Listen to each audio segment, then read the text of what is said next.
Hey everybody, we're the good doctors of Abbey Research. I'm Dr. Erin. I am Dr. Kristen. You are very welcome to however you are joining us, either in video or audio or transcript format, who knows, whatever your fancy.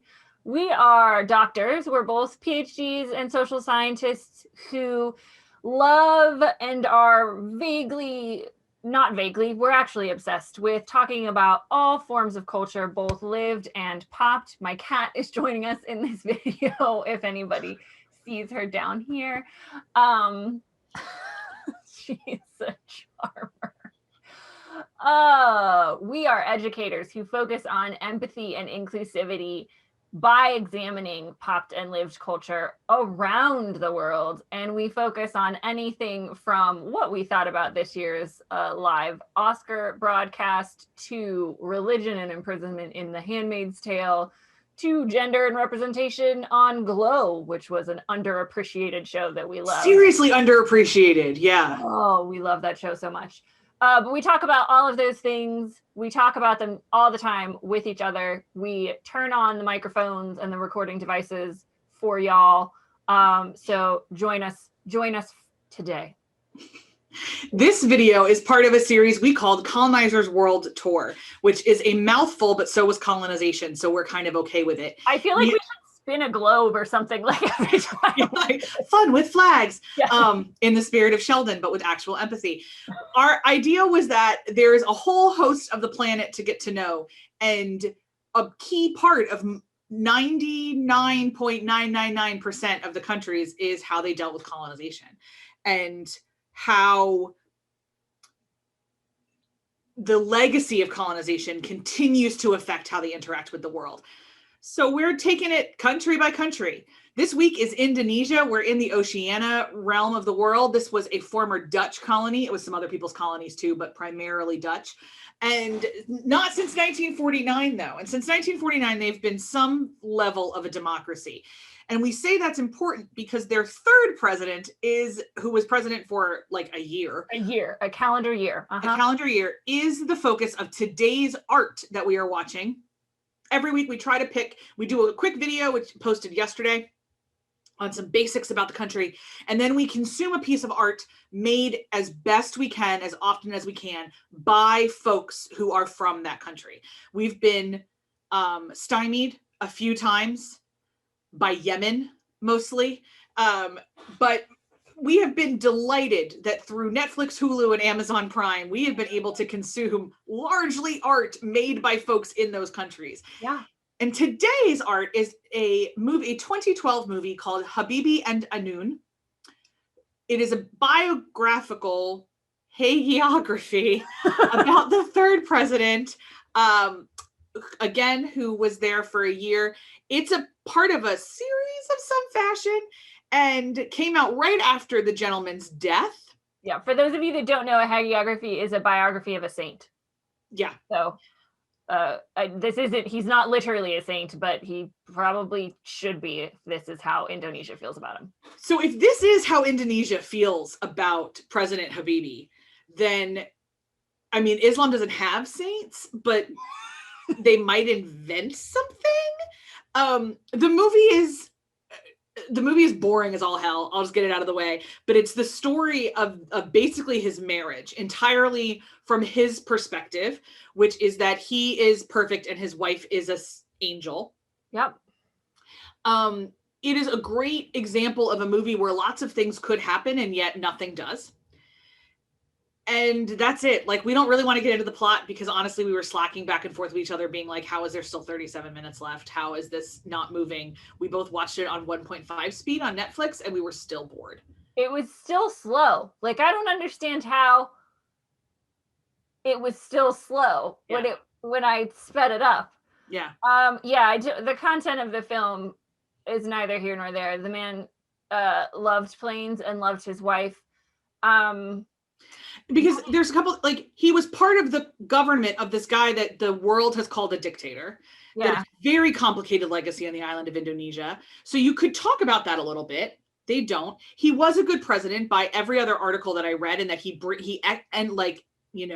ushers in a new age of Indonesian politics. Could have talked about that. We didn't. No, yeah, the things that they focused on didn't make a whole lot of sense. And like the reason we watch these is because we are hopeful that these pieces of native art, for lack of a better word, art from the country made by people who live and love that country. It's what we try to do. Yemen, come on, Notwithstanding. come on, people with Yemeni art, who make it accessible. And we're not sure what this one taught us about Indonesia. Culture, like in terms of their cultural values, what I learned was this dude like had this vision as he thought he was dying from TB, that he had to like sacrifice his whole life in service of Indonesia. And everyone around him facilitated that, including his wife Ainun, who like gave up everything all the time whenever he needed it so that she could support his, because she believed in his vision too. But like, what did I learn about Indonesia? Or I did learn that they had like 1950s Kellerman's style dances. Like there was a little bit in which we were in Dirty Dancing, but in Indonesia. Yeah, that was pretty, like, I legitimately didn't know that. I didn't know that that was a part of Indonesian culture in the 50s. So that was pretty cool. It spans like so much time too, very quickly. Yeah. Even at one point, like, yeah, it covers a lot of time.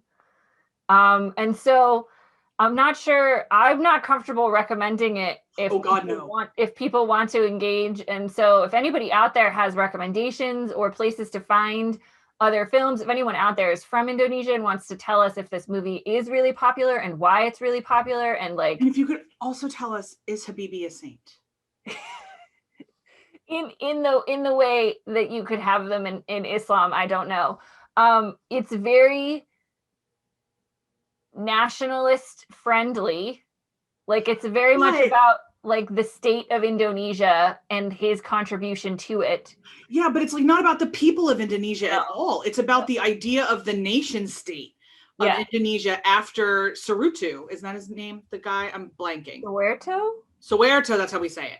Yeah. So like as they were trying to, like, I would love to know, how do you reconstruct an identity after your second president was there for like 30 years? Yeah, and they had like a major economic crisis. That would be really interesting. So, and it could just be that there's lots of Indonesian art out there that we just can't access because it's not entirely possible. This is what we could find on Netflix. I looked for hours, y'all.